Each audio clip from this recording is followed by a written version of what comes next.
repeat the our previous topic, that is pollination. ठीक है, तो अब इस के बाद नेक्स्ट कुछ हम इसमें और टॉपिक्स में इसमें पढ़ेंगे, जैसे कि कुछ आउटब्रीडिंग डिवाइसेस और फिर उसके बाद फर्टिलाइजेशन वगैरह के बारे में देखते हैं। ठीक है, तो ठीक है, अब स्टार्ट करते हैं। तो सबसे पहले इंपॉर्टेंट बात ये है कि पॉलिनेशन वगैरह हमने पढ़ लिया। ठीक है, अब एक इसमें था सेल्फ पॉलिनेशन, आपने पढ़ा था इसमें। ठीक है, सेल्फ पॉलिनेशन ठीक है, काफ़ी जो प्लांट्स हैं उनमें फर्टिलाइजेशन के लिए सबसे मतलब पोलिनेशन के लिए सबसे अच्छा मेथड है। ठीक है, लेकिन इसके साथ एक प्रॉब्लम ये है कि अगर कंटिन्यूस सेल्फ पोलिनेशन में ये है कि अगर एक ही प्लांट के पोलन ग्रेन एक ही उसी फ्लावर के स्टिग्मा तक जाते रहेंगे, तो मीन्स एक ही तरह के कैरेक्टर कंटिन्यूसली एक वो नेक्स्ट जनरेशन में जाते रहेंगे। ठीक है, उस नेक्स्ट जनरेशन में कंटिन्यूसली जाने के मतलब एक ही तरह का जीन पूल रहेगा, उसमें किसी तरह का कोई वेरिएशन नहीं आएगा। तो उसकी वजह से जो जो नेक्स्ट जो उनके ऑफ स्प्रिंग्स होंगे, जो शीट्स जो बनेंगे, वो फिर ज़्यादा डेवलप नहीं होंगे, और वो मतलब गुड क्वालिटी के भी नहीं होंगे। रेजिस्टेंस उनकी जो एबिलिटी होगी वो भी उनकी बहुत कम होगी। तो इसलिए फ्लावर क्या करते हैं, फ्लावर जो है वो इस सेल्फ पोलिनेशन को इनहिबिट करने के लिए अपने अंदर कुछ चेंजेस डेवलप करते हैं। उन चेंजेस को हम क्या कहते हैं, आउट ब्रीडिंग डिवाइसेस हम उनको कहते हैं। ठीक है, आउट ब्रीडिंग डिवाइस। ठीक है, यानी कि कुछ इस तरह के चेंजेस जो कि प्लांट डेवलप करते हैं, किसके लिए, to for preventing self pollination.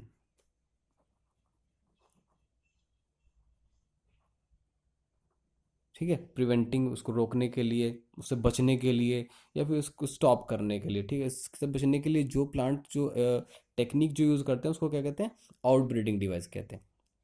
ठीक है, तो जैसे कि मैंने अभी बताया कि अभी मोस्टली जो प्लांट हैं वो हर्मेफ्रोडाइट फ्लावर प्रोड्यूस करते हैं।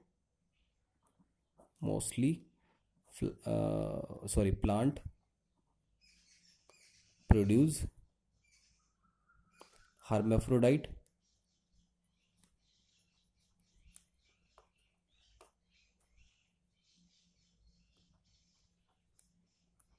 Hermaphrodite flower.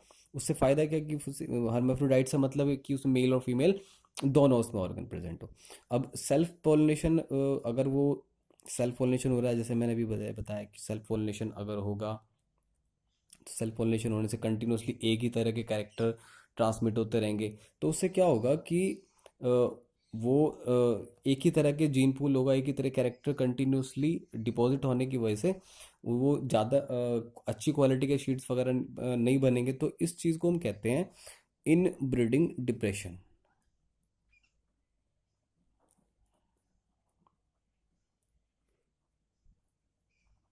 ठीक है, इन ब्रीडिंग मतलब क्या है कि it is the result of self pollination. Basically it is accumulation of same characters in uh, various, sorry, in offsprings or in next generation. That is the suitable word, next generation. जो next generation उनमें एक ही तरह के character accumulate होते रहते हैं, तो इस चीज़ को क्या कहते हैं, इनब्रीडिंग डिप्रेशंस। अब इनब्रीडिंग डिप्रेशन से बचने के लिए जो प्लांट हैं वो क्या करते हैं, ठीक है, इसको डिस्करेज करने के लिए वो क्या करेंगे, बेसिकली पहला काम तो यही है कि क्रॉस पॉलिनेशन करेंगे। इसका सबसे अच्छा तरीका तो यही है, क्रॉस पॉलिनेशन को मोस्टली क्या करेंगे, क्रॉस पॉलिनेशन को प्रेफर करेंगे, या प्रेफर करेंगे, उसको एनकरेज करेंगे। किसको, क्रॉस पॉलिनेशन करेंगे। लेकिन अगर हर्माफ्रोडाइट फ्लावर हैं जैसे कि, तो उससे बचने के लिए फिर वो आउटब्रीडिंग डिवाइसेस क्या वो कौन कौन से डेवलप करेंगे। तो फर्स्ट नंबर इसमें कौन से हैं, एक तो कि सबसे पहला इंपॉर्टेंट वर्क ये हुआ कि जैसे कि पोलन ग्रेन्स हैं, और सेकंड है स्टिग्मा। जो पोलन ग्रेन है वो पोलिनेशन में जो मेथड मींस पोलिनेशन में क्या है कि पोलन ग्रेन्स जो है वो कहाँ पहुँच रहे हैं, स्टिग्मा पर पहुँच रहे हैं।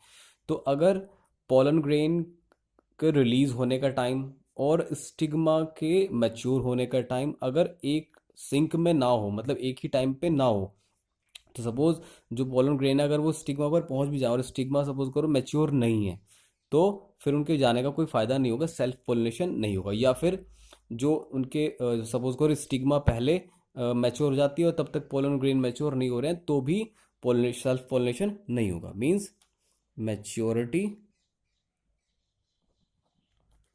ऑफ पोलन ग्रेन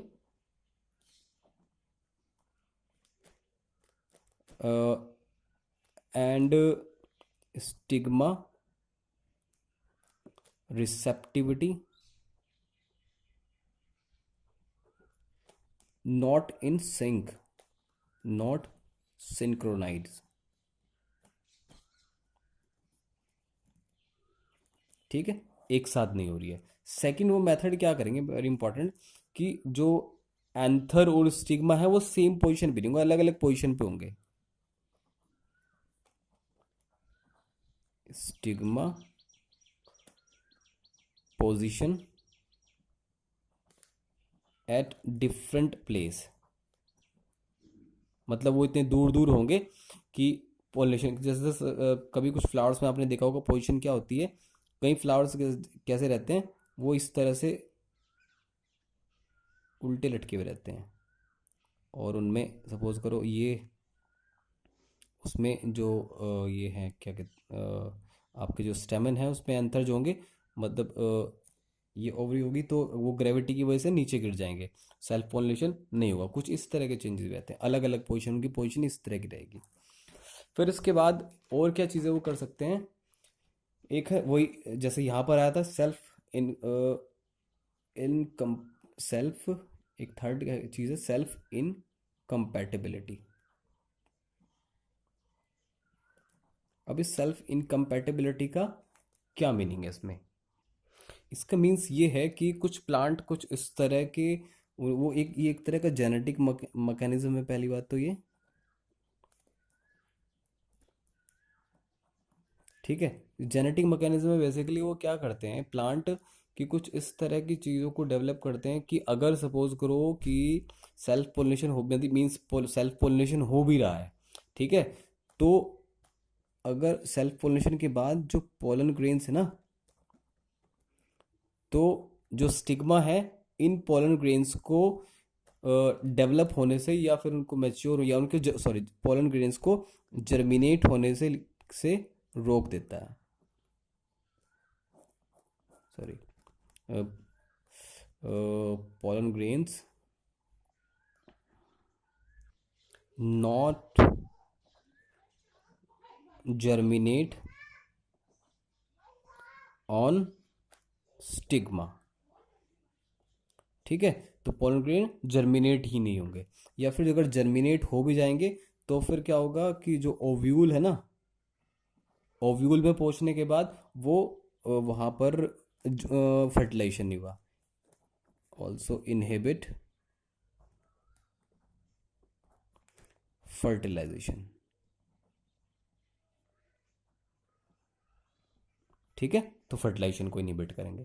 तो ये क्या हुआ, सेल्फ इनकम्पैटिबिलिटी। फोर्थ जो इंपॉर्टेंट वर्क होगा वो क्या होगा कि फ्लावर जो यूनिसेक्सुअल फ्लावर को प्रोड्यूस करेंगे,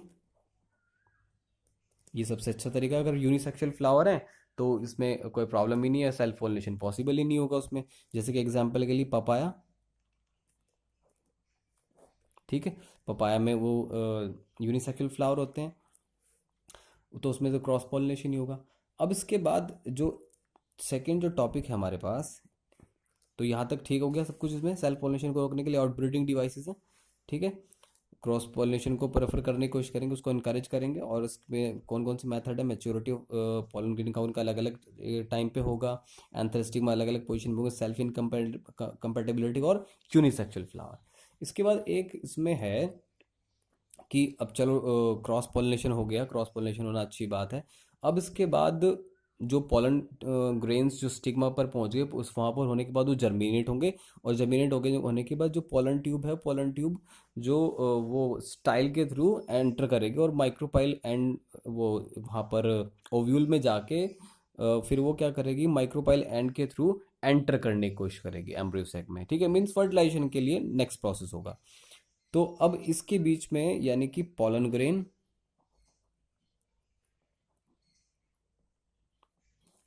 ठीक है, और पिस्टल,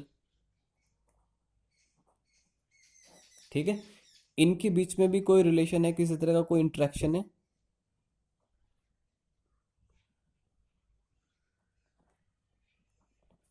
ठीक है।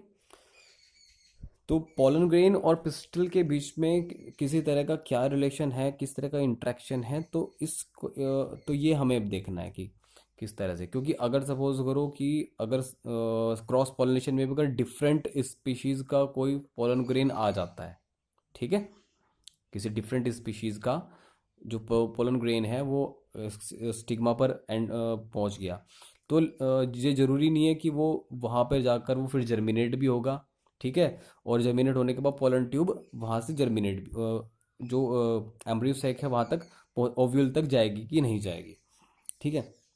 तो ये चीज़ें हमें इसमें पढ़नी है इस टॉपिक के अंदर, pollen grain pistol interaction.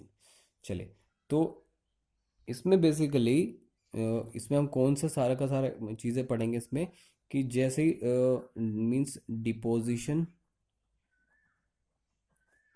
Of pollen grain on stigma, ठीक है।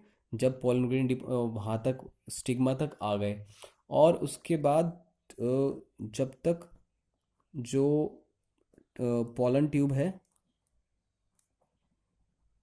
जब तक वो एम्ब्रियो सैक में एंटर नहीं करेगी, करती है, सॉरी, एम्ब्रियो सैक में एंटर, सॉरी, एंटर करेगी, ठीक है। तो ये दोनों के दोनों तब तक ये ये सॉरी, मतलब मींस ये दोनों के दोनों प्रोसेस है, deposition of pollen grain on stigma, फिर उसका जर्मिनेशन, और फिर जर्मिनेशन के बाद पोलन ट्यूब का बनना, और पोलन ट्यूब के बाद उसका एम्ब्रियो सैक में एंटर करना।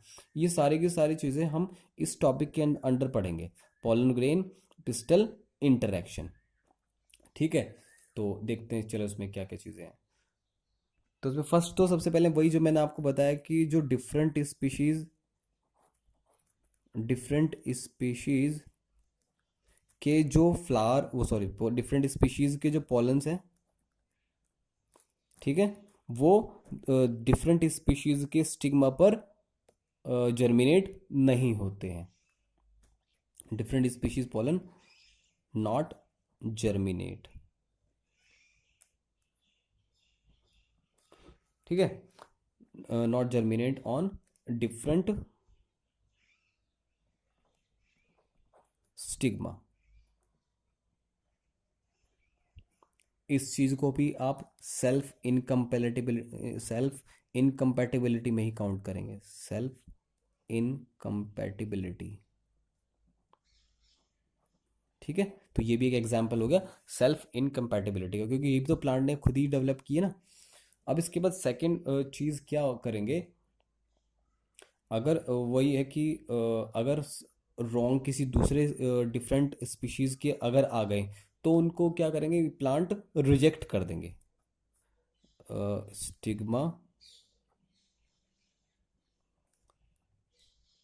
रिजेक्ट डिफरेंट स्पीशीज पॉलन, ठीक है। या तो जर्मिनेट नहीं होंगे या फिर उनको पूरी तरह से उनको रिजेक्ट कर देंगे उनके, ठीक है। सेकंड इसमें अगर सपोज करो कि वो जर्मिनेट हो भी जाते हैं, ठीक है, क्योंकि न्यूट्रिएंट वगैरह अगर उसको मिल गए और पोलन ट्यूब जर्मिनेट भी हो गई, तो फिर क्या होगा, वो मेल जो गैमीटोफाइट है वो डेवलप नहीं होगा, male gametophyte do not develop, तो मेल गैमेटोफाइट डेवलप नहीं होगा। ठीक है। थर्ड इसमें क्या हो सकता है, इंपॉर्टेंट ये थर्ड है, ये है कि जो एम्ब्रियो सैक है, एम्ब्रियो सैक में जो जो सिनग्रिड सेल्स होती हैं, सिनग्रिड सेल्स के पास में कुछ एक स्ट्रक्चर है इस तरह के, वो उन्हें कहते हैं फिलीफॉर्म अपरेटस। डायग्राम जो एम्ब्रियो सैक का था आप उसमें देखना। तो फिलीफॉर्म जो अपरेटस है वो बेसिकली क्या करता है, पोलन ट्यूब को गाइड करता है माइक्रोपाइल एंड से एंटर करने के लिए।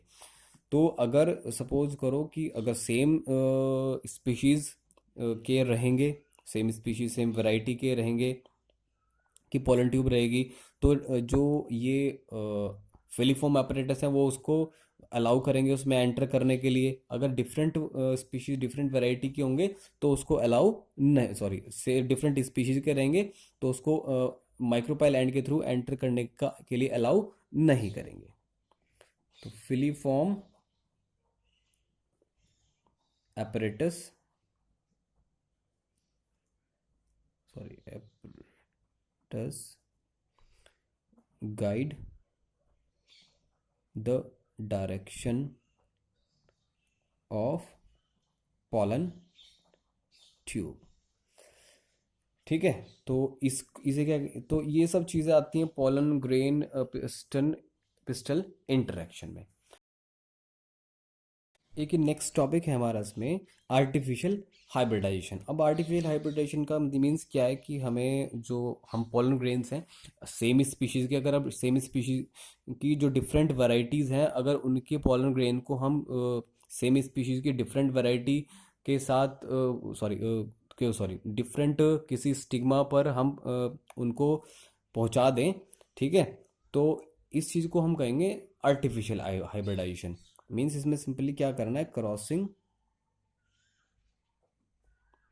Different variety of same species. ठीक है, same species of pollen, sorry pollen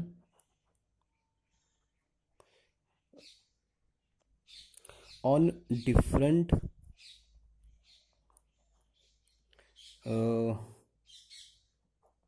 flower stigma, लेकिन कौन से, विद डिजायर्ड कैरेक्टर,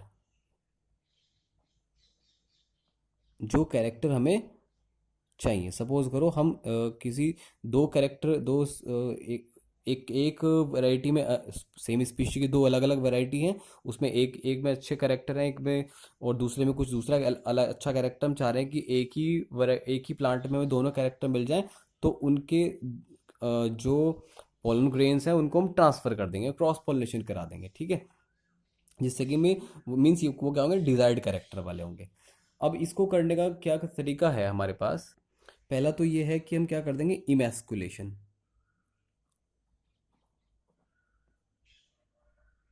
ठीक है, इमैस्कुलेशन बेसिकली क्या है कि रिमूवल ऑफ